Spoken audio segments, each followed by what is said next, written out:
Let's do this.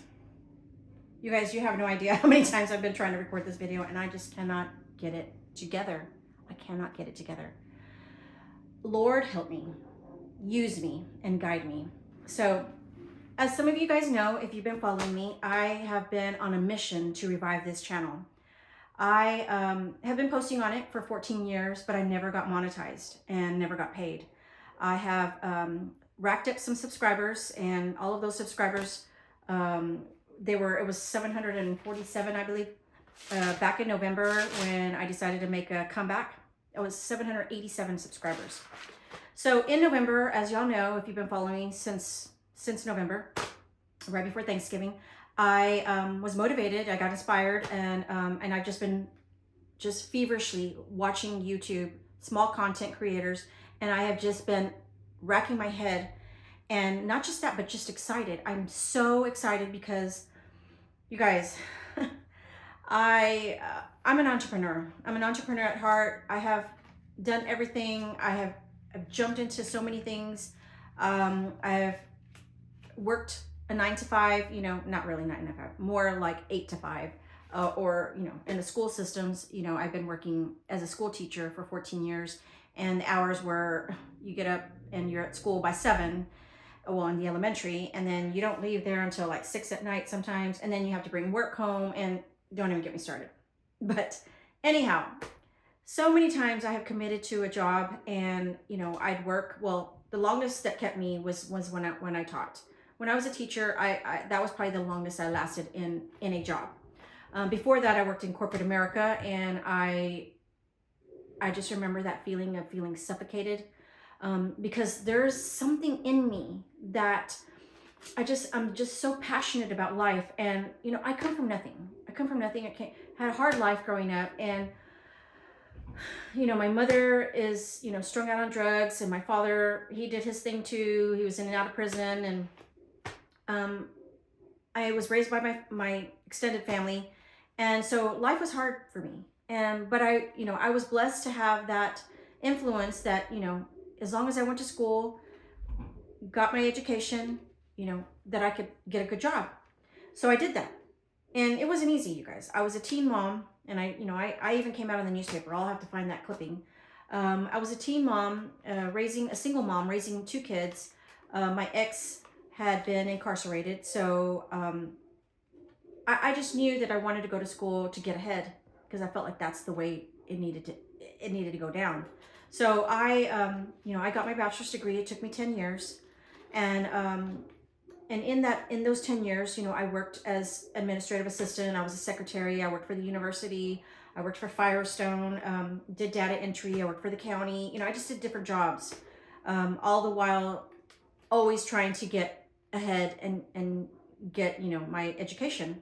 The first 5 years of that 10-year span, I was lucky that my ex at that time supported me, and we were in the military, so I did the first 5 years of college while we were in the marriage, and then he ended up getting incarcerated, and I had to go back home. I had to give up school, and I had to go back and get a job. So I went back home, where I'm from in South Texas, and I got a job. I started working for the university, and I had 2 years of college under my belt, and of course, that counts for something. So, I think at that time, the pay was like, I don't know, $7 an hour or something. It was $12,000 a year, you guys. I was working at the university, I was raising 2 kids, and then of course I was paying those collect calls for my ex-husband at that time. And he wasn't he was incarcerated, so I would have to, I was supporting him. And then I just remember there was always this longing in me. I would go to work, drop the kids at school, and when I was in that work environment at the university, I would just see all the students there, and I would just say, wow, that's what I want. I want to be a student. I want to get my college degree. And so then, I found a way to make it happen. And I somehow or another, I got to qualify for Section 8 housing. And I went to, I don't even know how that happened. It was a blessing, you guys. But I got into housing. I made a plan, and I qualified for financial aid. I think I got a student loan or something. And then once I started college, I figured out what my plan was. I knew what I was going to do. I was going to get, I was going to be on the fast track to get my bachelor's degree. So the plan fell apart. It always falls apart. And it did, but luckily we were in housing, so we had a duplex or house, and it was like 5 blocks away from the college that the university where I was working on my bachelor's at. And y'all, I don't even know how I did it, but I just leaned into it, and I got my college degree. It took me about 2.5 years, I think, something like that. And I moved away from South Texas, landed a job here in Austin, and I came to work at Dell. So once I started working at Dell and I started getting to the workflow, I loved it. It was amazing. It was corporate America. I was learning corporate sales. I remember there was this point, I got to this frustrational point because I was working 70 hours a week, you guys. 70 hours a week. This was back in the early 2000s. I was a single mom. We had no family. Me and the kids, we moved up here. I had no family. And I just remember feeling so frustrated that I could not get ahead. I'm getting emotional thinking about it.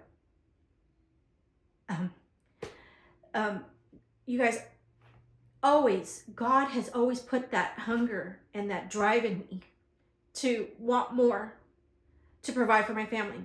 Because, as y'all know, I didn't have a family. My parents, they were just a mess. And, my mom was estranged from the family. She was strung out on drugs. She was a single mom, and then my dad came back, and, he was in and out of prison, and then it was just a mess. So because of all that hardship, I wanted to make sure that I did not have, that my kids had a better life than me. But then when I was a single mom raising them, my ex was incarcerated, I landed that job at Dell. It just got to that point where I felt like I was I was being suffocated. I didn't have any quality time with my kids at home. I'm lucky. I was always so worried that CPS was going to find out. Somebody was going to report us, because my son was, I think, 11 at the time, 10 or 11. So he was a latchkey, and he was in charge of my daughter. At that time, she was 6. So she was like in first grade. And I just can remember that I was working at Dell Computers. Yes, I was making, y'all, I went from making $11,000 a year as a secretary. When I took that risk, made that sacrifice to go back to school and get my bachelor's degree in communications. When I left with my bachelor's degree, South Texas, and I landed this corporate job, I went from making $11,000, right, as an admin assistant, to making $35,000 to $40,000 a year. And then it jumped. So 12, I think the raise was 12,000. So from 12,000 to 35,000, that was like triple. I landed the job at Dell Computers in 1998, and I had no sales experience. The only experience that I had was all these little data entry jobs that I had gotten while I was raising my kids, in my first marriage. And I had worked at Firestone. I'd worked for the county. And then I got the secretary job. And in those times, they called them secretaries. Well, now, and then eventually they stopped calling it secretary. And then it was an admin assistant. So all those little experiences that I got, I was building my resume. When then I got the job at Dell, when I went to interview at Dell, they asked me what was my sales background. I said, I don't have any sales experience. And then it just dawned on me. I sold breakfast tacos. So remember when I was telling you that I was at this frustrational point when I gave up my job, my career at the university because I wanted to go back to school. We got into housing. Well, the plan fell apart. I didn't have enough money to make the bills. I think I had a vehicle and I couldn't make the payment. And I don't remember what it was, but I had no support from anyone.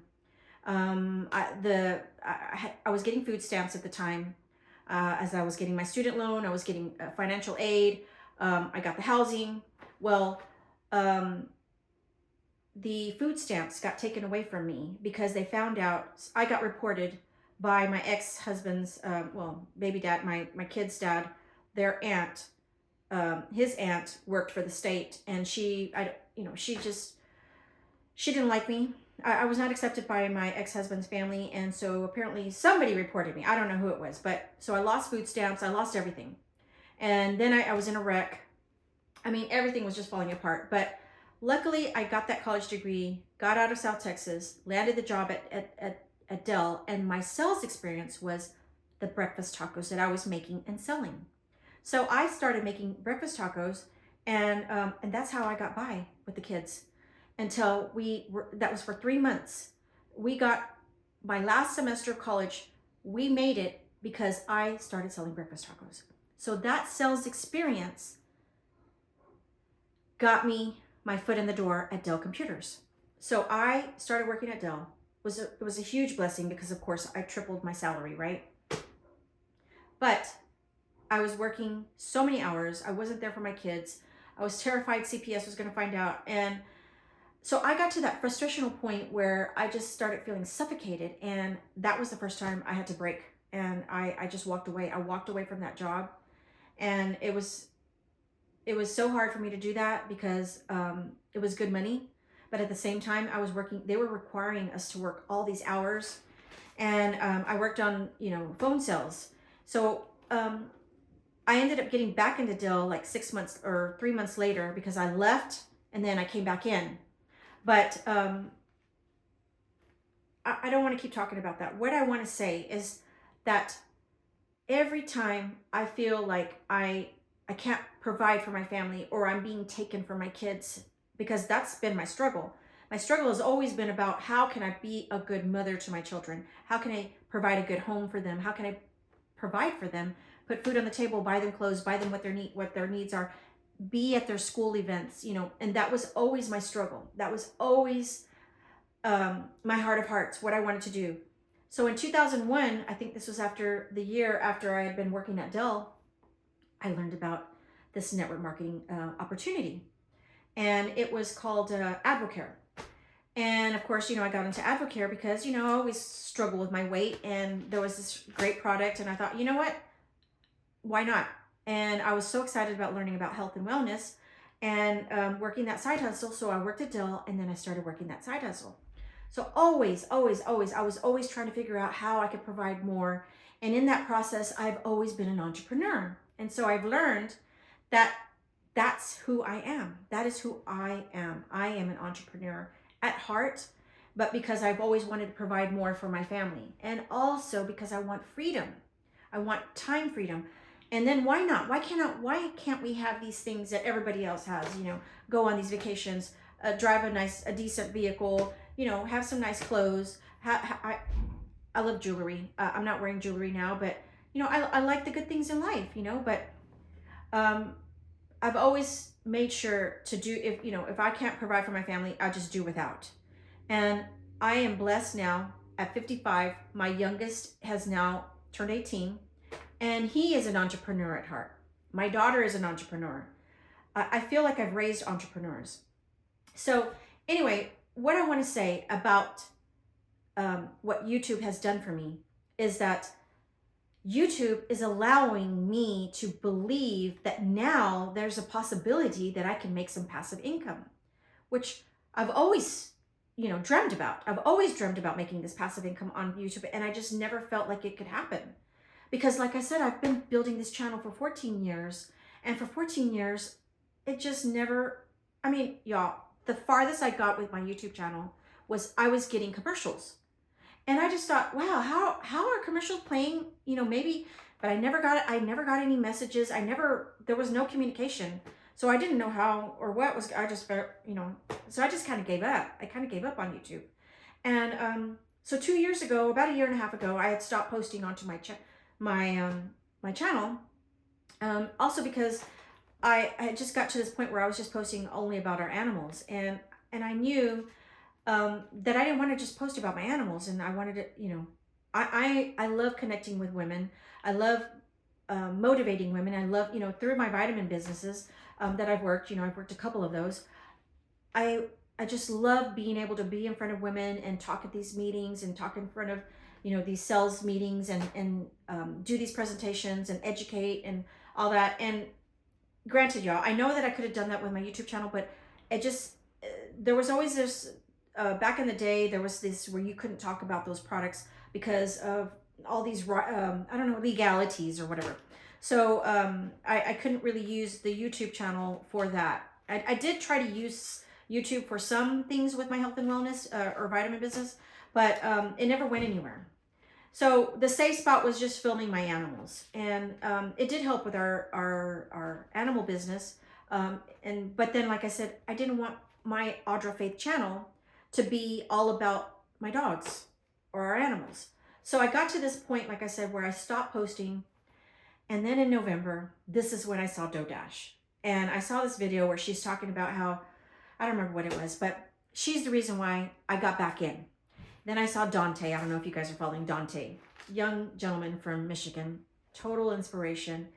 And that guy, I wanted, my hats go off to Dante. He really, for 5 years, he took the beating with so many people making fun of him and all that. And he just, anyway, so he's another reason why I feel like there's hope.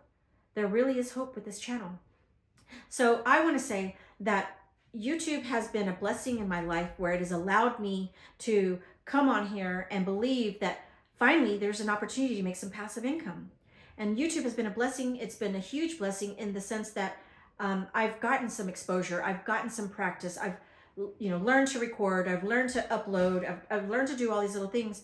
But now YouTube is pushing me, or all these small content creators are motivating me to grow. And I don't know what my ultimate, ultimate thing is going to be with YouTube, but I know that I get great joy from being on YouTube. And it's like Dante says, stop watching all your favorite YouTubers. You become the YouTuber. And you start talking to people. And I think Dodash says that too in a couple of her videos, where it's time for us to allow God to use us. And if we have a message, of hope or a message of inspiration or whatever it is, we need to be using this YouTube and this format to develop this message, whatever the message is going to be, right? So anyway, I have tried to make this video, I don't know how many times today, because it's been really hard, like I said, to come out. I've been practicing with short form videos. I've been practicing with live videos. I've been practicing with these long form videos. And I don't know where I'm going with this, but I'm excited. I have hope again. I feel like we can finally do something. My husband and I, we've never been able to take a vacation together. Oh, I take it back. We did take a vacation. We took a vacation back in 2009, y'all. 2009, when I was with this health and wellness business, my health and wellness business that I'm still with. Actually, I take that back. It wasn't 2009. It was 2014. So 10 years ago. I've been with this health and wellness business, a vitamin business, for 10 years now.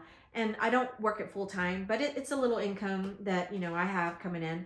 But we were able to go to Disney together. And that was the only time that we've been able to take a family vacation together. And since then, we have not. And we have a family business that we work balls to the wall 7 days a week, from sun up to sundown. And then he drives Uber on the weekends. Or he wants to drive every day at night, when the season allows him. And I just get frustrated because I don't want him to do that. But, because I miss him and I want him home, and I want him to, use his mind for other things. So I've inspired him to come on to YouTube because he's always talking and he has a lot of stories too. But anyhow, I digress. I don't want to talk about, I'm getting off point. So what I'm trying to say is that YouTube, for some reason, is making it happen. And small content creators have a chance. We just have to do the work. We have to do the work. We have to post every day. Every day, we need to post every day. Come on here, be brave, have the courage, and allow God to use us to whatever the message that we're supposed to deliver. And you guys, this has not been easy today. I've been working on getting this video created for the past 1 hour and a half, maybe 2 hours. I made an outline, and I don't even think I talked about everything that I was going to say here, but I'm just so glad. I'm just so glad that I finally got this video done, because it is now dark 30. And I just want to thank y'all. If you've been with me this far, thank y'all for coming on. And I need to share my analytics with y'all. So that's going to be the next video, and it should be, I don't know, whatever, it's going to be suggested to you here. So if you'll do me a favor, like and subscribe this video, watch my next video so you can see how my analytics are. I am going to be sharing those with you so you can see how I've grown now that I've taken the leap and the courage to come on in front of the camera and talk. And I'm excited. Thank you. And if you have a YouTube channel, please let me know what your channel is so I can follow you. Bye.